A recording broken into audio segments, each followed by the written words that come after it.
Multi-B2 capital G here. Got a really interesting duel for you guys to check out. Gonna see a monster that people used to troll around with it a long time ago. You don't really see it happen all that much, but it's still kind of nice to see every now and again. It's a GX card, and actually the card that you use it with is from GX as well. So let's go ahead and roll this. Not gonna completely spoil it, believe me. Based on the turn one field, you guys will not know the card that I'm talking about. Well, maybe I'll put it in the thumbnail so you might know.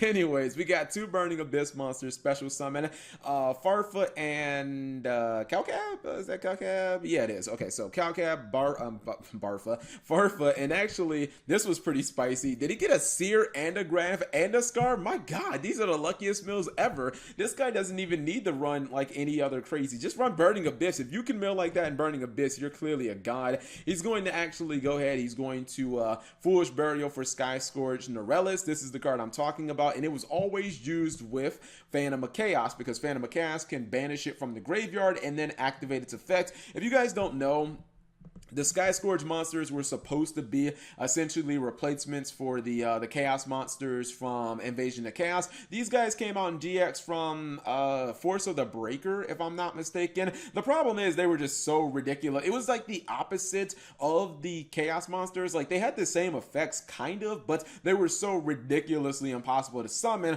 rather than being so ridiculously easy to summon that Phantom of Chaos was like the only way to use it. So he does have Phantom of Chaos on the field. He activates the effect, pays 1,000. He's going to nuke everything. Now the thing is, and this is where you think, like usually when you activate Phantom of Chaos, you win because he gets the Dante back. And then he's able to not only draw a card off the Norleras effect, which he copied from Phantom of Chaos, but in the end phase, because of the Scarm, he's actually going to be able to search, and he searches a Farfa. You would think, okay, this guy has 3 cards. His opponent is top decking 1. This is GG no re. If he top decks anything that's dead, like, I don't know, maybe MST, well, maybe that's not the greatest example, but if he top decks any one card that's not amazing, he should probably win. But Terraforming, why isn't this card at 1? He's gonna top into Alistair the Invoker, and this is so unfortunate. He's gonna recover all that advantage right back as he's able to use his graveyard and the Alistair in it to go straight into an Invoke Merkaba and then put an Alistair back in his hand. Now he's basically even in advantage. In fact, technically he has 4 cards to his opponent's 3. This is pretty balanced Yu-Gi-Oh! Konami, so many. Stop making these damn 1-card engines. His opponent is gonna charge for Shire. He then goes for Beatrice, and he uses Farfa to banish the copy of Invoke Merkaba just so he can get at the Alistair. The problem with this is going to be kind of evident during this turn. The problem with this is he actually got rid of the Invoke Merkaba, but now the extra monster zone is open. So using Farfa on it was actually a mistake because now you're letting him summon 2 copies of Merkaba. But don't worry, the mistakes aren't done yet. He's gonna activate the Beatrice, the Eternal Lady, which means it's going to be banished. It won't actually activate, but Dante will activate. That's kind of cool. So at least he'll get the Dante effect. And he was able to use Ash Blossom from his hand, which is a card that was going to be dead anyways. And now he's able to actually OTK him. This is 2,500, 5,000, 6,000, and then use Dante, or excuse me, not Dante from your hand. So use the Alistair from your hand. That's exactly 7,000 damage. So unfortunately, that 1,000 damage that he used off the Norleras effect cost him the duel, even though it should have actually won him the duel. So yeah, he's gonna get OTK'd. Unfortunately, it sucks that he should have been able to win that duel, but his opponent basically top decked a 1-card engine and got right back into the duel off a simple, activation of Magical Meltdown into Alistair, into, Invocation, all that good stuff. So let's see exactly how this one's going to play out.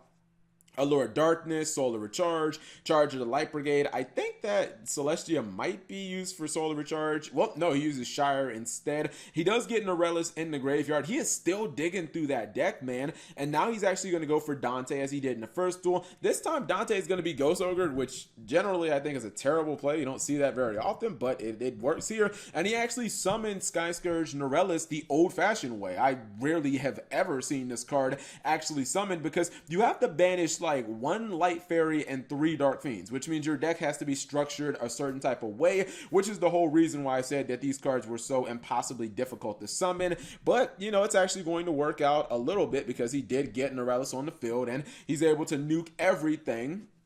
So once again, he does clear out the board turn 1, and look what his opponent top decked. Wouldn't you know, he just so happened to top deck another amazing 1-card engine. This is just when the Yu-Gi-Oh!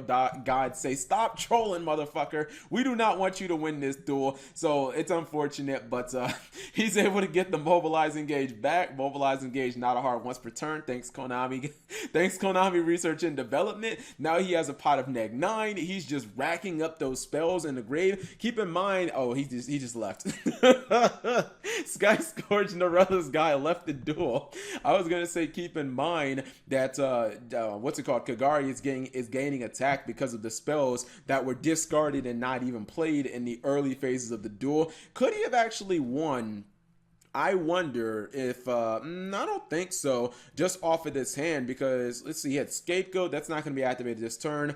Widow Anchor, same thing. Book of Laws, Effect. Yeah, he had, like, all his cards were defensive, so, I mean, until next turn when he's able to use his Scapegoat, I don't really see much happening here, but I think he did have 2, like, really good defensive cards, so maybe his opponent felt like I wasn't going to break through that. And honestly, most of the time you activate Norleras, you should be in the driver's seat, but against this deck, I mean, he just has too many 1-card engines. So hopefully you guys enjoyed this short little duel. If you did, give the video a thumbs up. Thank you guys for watching. As always, subscribe if you have not already, and turn on that notification bell for daily videos.